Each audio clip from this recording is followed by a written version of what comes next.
You've heard of birds of prey who eat fish. But what if we told you there were fish of prey who hunt birds? Snatches them right out of the air, mid-flight, and chows down on them in seconds. If you doubt it, you're not the first. But as they say, seeing is believing. So why don't we show you? Let's get started.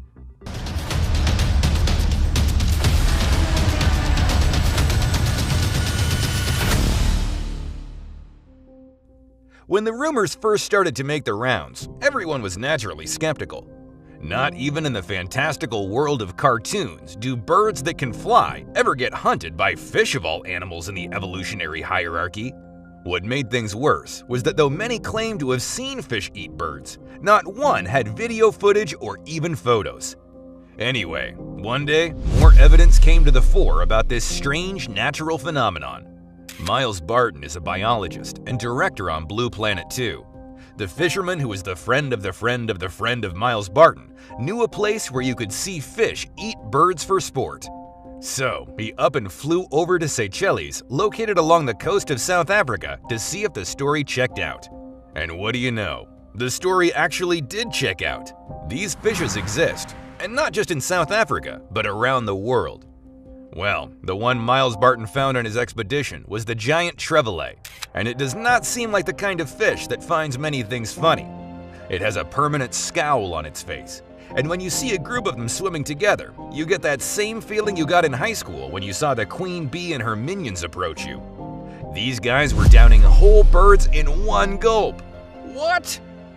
Every now and then, the birds would escape, and out of nowhere, you'd find yourself feeling so relieved for the bird.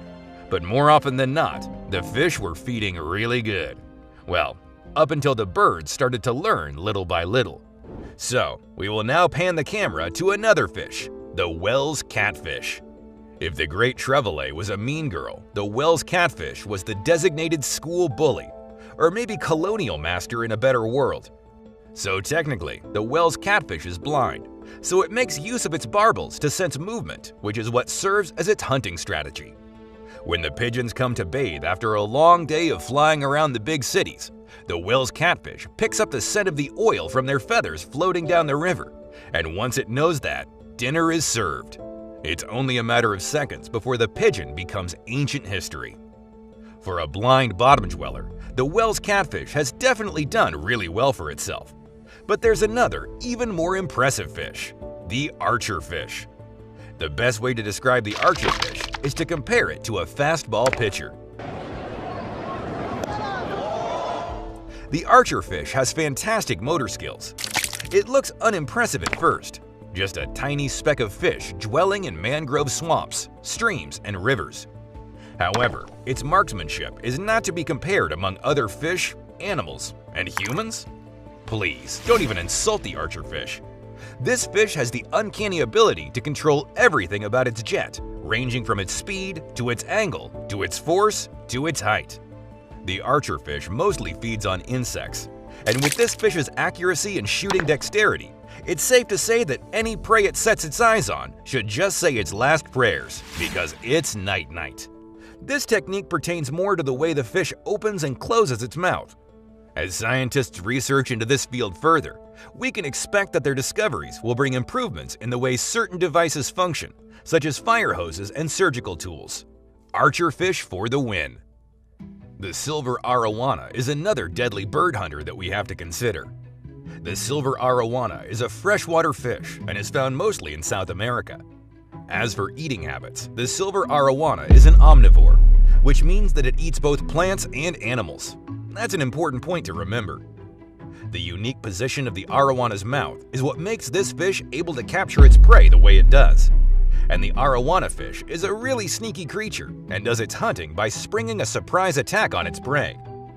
If there's a felled tree around, the arowana will lie parallel to the tree and wait until it's convenient to strike.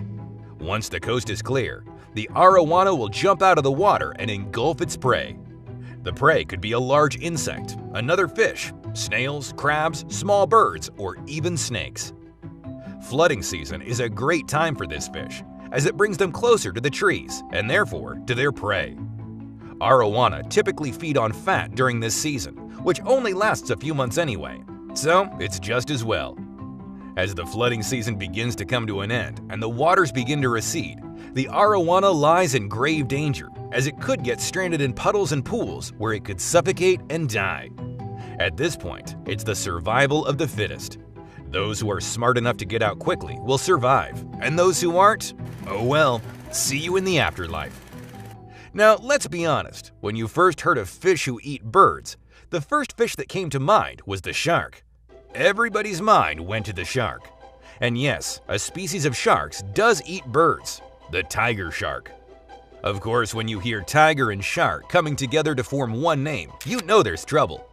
Tiger sharks have acquired a taste for albatross chicks over the years. And why? Well, where they reside, albatross chicks are practically sitting ducks. Eating birds seem to be something of a yearly 2-week holiday in the tiger shark community.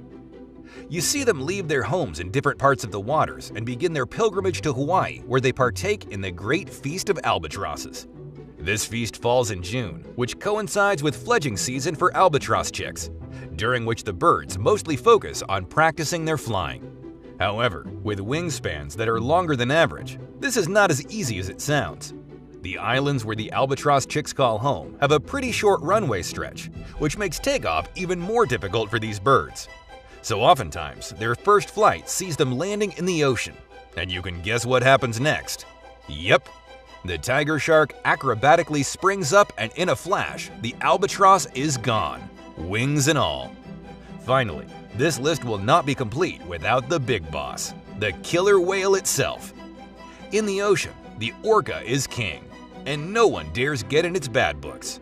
Great white what? Oh please. There's a reason only one fish in the ocean has the adjective killer before its name. These guys are what you call opportunistic hunters and have no preference when it comes to their choice of prey. Orcas are imposing in size, but what makes them really great hunters is that they're unbelievably smart, and it shows in the way they hunt. These shady creatures hunt by throwing their prey a prey. Of course, the prey is typically famished, but they also don't trust the orca. So, you say you just felt like buying me dinner, Mr. Killer Whale Orca? Nah, I'm not buying it. Something smells fishy around here, and it's not just this dinner. But every once in a while, one bird can't say no to an easy meal. And guess where it lands? Yep, in the belly of a big fish. She doesn't. Enjoyed this video? Then hit the like button and subscribe for more videos just like it. You can go through our channel to learn more about the incredible secrets our nature holds. Thanks for watching, and we'll see you next time. Bye!